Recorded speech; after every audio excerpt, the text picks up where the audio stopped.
انسان کے پاس دو ہی راستے ہیں. اللہ تعالیٰ نے اسے دو راستوں کے ساتھ دنیا میں بھیجا ہے. اللہ کی اطاعت. تو جب اللہ کی اطاعت نہیں کریں گے تو پھر کس کی اطاعت ہے؟ اس پر آپ کو غور و فکر کرنا ہے. اور اللہ کی اطاعت تو آپ کر ہی نہیں رہے نا. اپنے ارد گرد دیکھیے، اپنے ماحول میں دیکھیے، اپنے لباس میں دیکھیے، اپنے اٹھنے بیٹھنے کھانے پینے سونے جاگنے ایک ایک عمل کے انداز میں دیکھیے اللہ کی اطاعت کتنی شامل ہے. آپ اپنے نفس کی اطاعت کرتے ہیں. اللہ کی عبادت آپ کو راتوں میں نہیں اٹھاتی، مگر کسی کے ساتھ بات کرنے کے لیے آپ رات رات بھر جاگتے ہیں.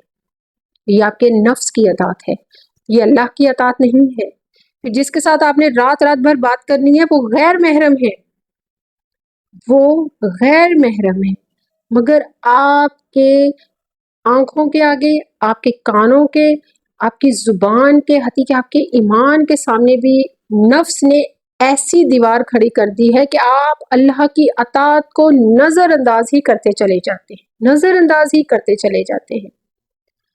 نماز کا ٹائم ہے مگر آپ کے لیے اہم ہے ایک وہ ٹی وی ڈرامہ جو آپ بہت شوق سے دیکھتی ہیں یا بہت شوق سے دیکھتے ہیں.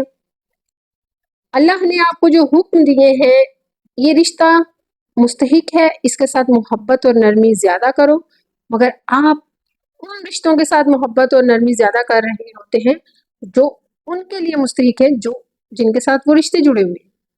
اور پھر آپ یہ دیکھیں کہ آج کل تو اتنے چیٹنگ کے ایپس ہیں کہ جن پر آپ لائیو ویڈیو کالنگ کی چیٹنگ کرتے ہیں، ٹائم پاس کرتے ہیں، گفتگو کرتے ہیں. والدین ہیں تو آپ ان کو دیکھ لیں، جب بچے ان سے کسی چیز کے لیے ضد کرتے ہیں، بیٹیاں بیٹے، تو وہ یہ نہیں سوچیں گے کہ اس کے نقصانات کیا ہیں، اس میں کتنی اللہ کی اطاعت شامل ہے اور کتنی نہیں ہے. وہ بچوں کی اس خواہش کو پورا کر دیں گے. کیوں؟ صرف اس لیے کہ فلاں کے بچے کے پاس ہے، ہمارے بچے کے پاس بھی ہونا چاہیے. اگر ہمارے بچے کے پاس نہیں ہوگا تو ہمارا بچہ تو احساس کمتری کا شکار ہو جائے گا. جبکہ یہاں پر آپ کو جو چیز سوچنی ہے وہ یہ سوچنی ہے کہ اللہ کی اطاعت میں نقصان نہیں ہو سکتا، جبکہ شیطان کی اطاعت میں سوائے خساروں کے اور اللہ کی لعنتوں کے کچھ حصے میں نہیں آتا، کچھ بھی حصے میں نہیں آتا. آپ کے لیے ضروری ہے ایک مسلمان ہونے کے ناطے کہ شیطان کے طریقوں کو اور چالوں کو سمجھیں. اس کی چال کیا ہے؟ آپ کس طرح سے مطمئن ہو سکتے ہیں کہ ایک شدید ترین دشمن آپ کو بہتر سے بہتر کی طرف لے کے جا سکتا ہے؟ کبھی بھی نہیں. بہتر سے بہتر کی طرف جانے سے روکنے والا شیطان ہے، لے جانے والا شیطان نہیں ہے. طاغوت کے جو عمل ہیں وہ آپ کو بہتر سے بہتر لے جانے کی طرف نہیں ہیں. طاغوت کے عمل جو ہیں وہ آپ کو بہتر سے بہترین کی طرف لے جانے سے روکنے والے عمل جو ہیں وہ طاغوت ہیں. غور و فکر کیجئے تو طاغوت آپ کے ہر لمحے میں موجود ہے.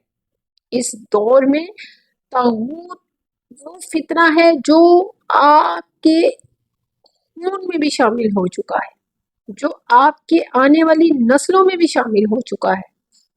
یہ ہے طاغوت، جس کو ہم نے صرف اتنا ہی جانا ہے کہ ایک شخص اٹھ کر آپ سے پوچھتا ہے کہ طاغوت کیا ہے، اور آپ کہتے ہیں کہ نہ میں جانتی ہوں نہ مجھے جاننا ہے.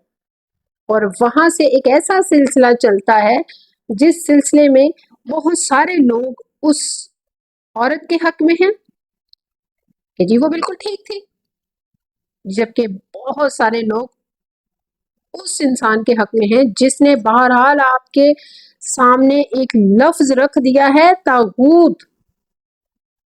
آپ لوگوں کے لیے یہ لفظ ہی ہے، مگر اس کو جانیے. کس گناہ سے بچنے کے لیے یہ طاغوت وہ کوڈ ہے جو آپ کو ایک ایسے بڑے گناہ کی طرف لے کے جاتا ہے جو شرک کی بنیادیں ہلا دے. طاغوت ایسا گناہ ہے جو شرک کی بنیادوں کو بھی ہلا دینے کی طاقت رکھتا ہے. شیطان کو کس نے بہکایا تھا؟ شیطان ہمیں بہکاتا ہے تو شیطان کو کس نے بہکایا تھا؟ تھوڑا جانا، تھوڑا علم حاصل کیا تو پتا چلا